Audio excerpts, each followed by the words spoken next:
What's up, guys? Jeremy Clark here, coming to you from the Crypto Cartel Discord. And I just wanted to do a trade recap from yesterday. I posted a video about using the floor pivots to find the trend and how to trade that. So I took a couple trades, had two really good trades, one last night and one this morning. Going to start with the one this morning. This is Google. And right when I opened up Google this morning, I hadn't even had a chance to do a volume scan, but I noticed that we were below R1 floor pivot, and the central floor pivot here was looking pretty narrow. So when the CFP is below R1 and we're opening below the CFP, that's a really good sign.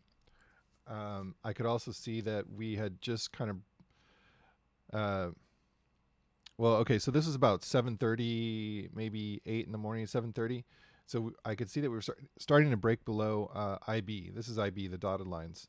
So when price is below IB and IB is below CFP, or when we break out of IB like we did right here, below CFP, that's when I look to go short. And you can see here we broke below S1. I didn't catch that. Let me just double check something that my pivots are on correctly here. Just checking. Yeah, S1, S2. Okay, cool. So I was looking. I like to get in at the S1 floor pivot, and if that breaks, I like to get in at IB when that breaks, or below CFP, especially when the two are together here. But so far, this is technically still an IB. This is the top of IB. This is the bottom. So when we broke out of the bottom of IB, I was looking for volume, which we got right here. So I was going to try to take it S2 to S3. But there was a great big bid. I'm sorry, there was a great big quote on the ask at about $94. And so that was my target. So I entered a couple contracts here, and then as price got to here, I added 3 more. We bounced a little bit, and so I took some profits on these, and I left a couple runners. This one here ended just above break even. I wasn't going to let it go past break even.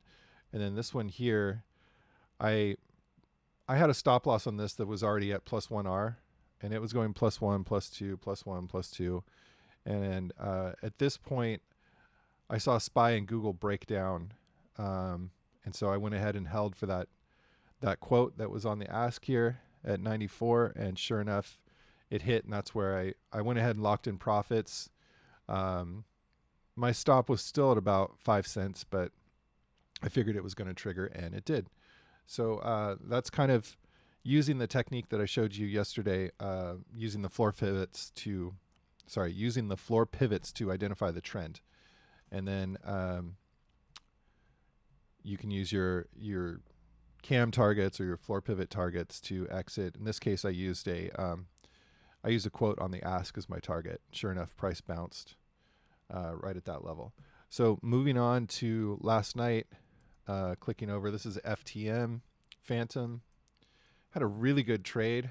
I was in the car driving, and I saw this thing start dipping, and I thought, oh my God, I got to get on this right now.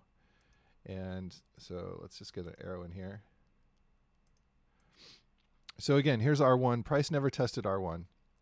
Here's the central floor pivot, and totally empty. Price never got in here. Here's IB, these dotted lines. And so for the first hour of the open, price stayed inside IB, and then it started to break below. So we're below R1 with no test. We're below the central floor pivot, which this is a great short entry at the bottom here.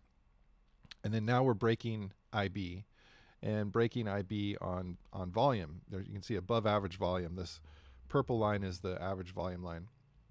So I took the break of IB to S1, and I stopped out at about 1R on the first trade because we went back to test IB. And then I saw it start to take off again, And so I jumped in. We're below VWAP here. And again, S1 was my target. And sure enough, it just hit. I mean, look at that volume bar. Boom. Can't ask for better than that. Okay, so then we got this long consolidation. There was a little mountain pass or an inverse mountain pass that I was really tempted to play back up to VWAP and possibly up to one more level on VWAP, but I stayed out of it. And I waited, and about 1 o'clock in the morning, I went to bed, and that's right. I saw we were dropping below VWAP again, and I thought, should I get in? My target would have been S2, but I didn't take this one because I went to sleep. Can't grab all of them, but you know, there's always going to be more trades to get. And then one other thing I want to show you. I'm going to flipping back to Google for a second. I use the double VWAP a lot, and when price is trending, what I've noticed is price will come down on a trend day. You'll get a narrow CFP, and price will come down into this second lower VWAP band, and usually we'll get a VWAP retest. I think we got one right here. Looks like maybe an attempt here. Anyway, once price got down into this lower channel, you'll notice it stayed. This is pretty typical behavior of a trending, when a ticker is trending down. It'll stay within either this lower VWAP or this upper VWAP. And so once it breaks out, which it did right here, that's a good point to get out. And then moving back to Phantom, I'll just flip on VWAP so I can show you.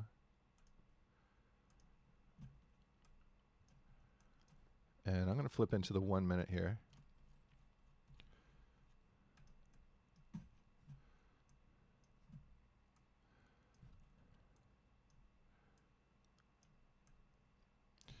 Okay, and you can see once we got down below VWAP, got into this lower VWAP channel, there was a big retest right there, and then it rode this lower channel all the way down.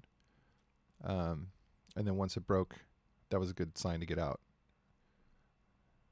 All right, guys. Thanks for watching. Throw the video a like, and we'll be on the Crypto Cartel Discord.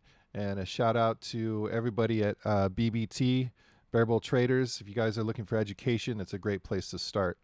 All right, thanks so much. Keep it green.